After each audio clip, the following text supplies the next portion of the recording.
Don't you hate it when you open up to someone who's being a dick to you and they're like, don't be so sensitive, it's just who I am. It's like somehow they got it in their mind that being a jerk is just the core to who they are. And they just don't want to change that. They refuse to see the problem they're causing and instead place the blame on you. I find this to be so problematic because toxic people give the don't change me excuse, which in turn makes them feel like they don't have to work on bettering themselves. They end up placing the blame and guilt on other people, making the victim of their toxicity feel like they're the problem and that they just need to suck it up and accept it. In fact, there's some cases where the person who's causing harm on other people will turn around and make that person who's being hurt feel guilty for even feeling hurt. And they make them feel guilty for even asking them to want to change. But the person who's feeling hurt is not asking them to change who they are, they're just asking them to change their behavior. And their behavior is what's damaging. Who you are and your behavior are two different things. I am going to explain all of that to you, but before I get started, if you're not already subscribed to my channel, please pause this video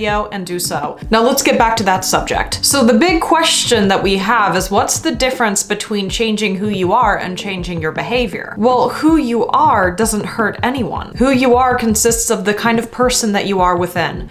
Are you artistic? Are you funny? Do you love walking in nature and take a special liking to photography? Do you have a passion for sports or hiking? Are you a bold person who's passionate about standing up for what you believe is right? Are you a peacekeeper who wants everyone to live in harmony? See, these are all examples of who you are. It's who you are at your core, what you find passion in, what you find happiness in. Who you choose to be is based on behavior. You choose how you're going to react to your loved one whenever an argument happens. You choose how you're going to react in certain situations that may be uncomfortable. You can choose to degrade people, or you can choose to lift them up. You can choose to be passive aggressive to get what you want, or you can choose to learn how to communicate in a direct, clear, and healthy manner. These are all active choices we are making. We can choose to recognize the things we need to work on and then work towards becoming an upgraded version of ourselves, or we can choose to remain in a toxic place and cause harm to other people. So if someone is hurting you and you tell them, hey, this is really causing me harm, like I don't appreciate you saying these things to me, and they refuse to take responsibility for that, in a way what they're doing is telling you that they're not going to take responsibility for their actions and therefore will not change. You can't work towards becoming a better person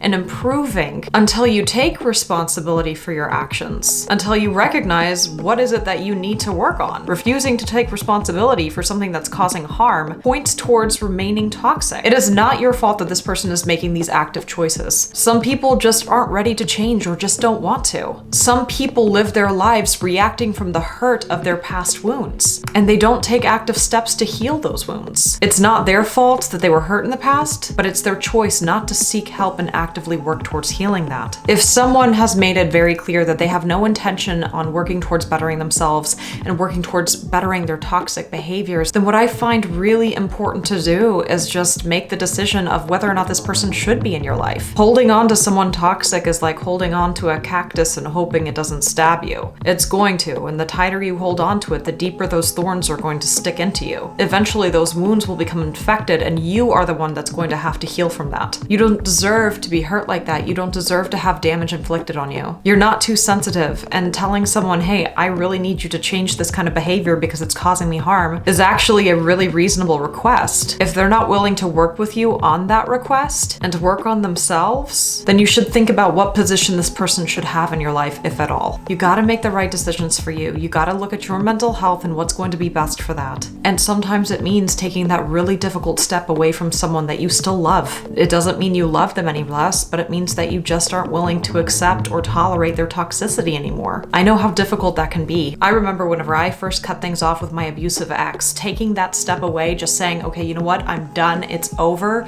was the most difficult decision of my life. Because no matter what that person put me through, no matter how much damage that person caused, I still loved this person. But I had to make that decision for my own safety and well-being.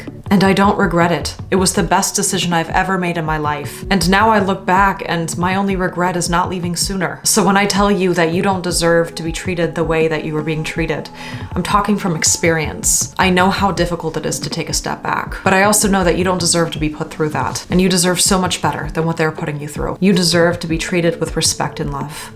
And sometimes that means loving and respecting yourself first. Thank you so much for taking the time and watching this video. Please remember I post weekly videos to help guide you through the ins and outs of life. I hope you have a beautiful day.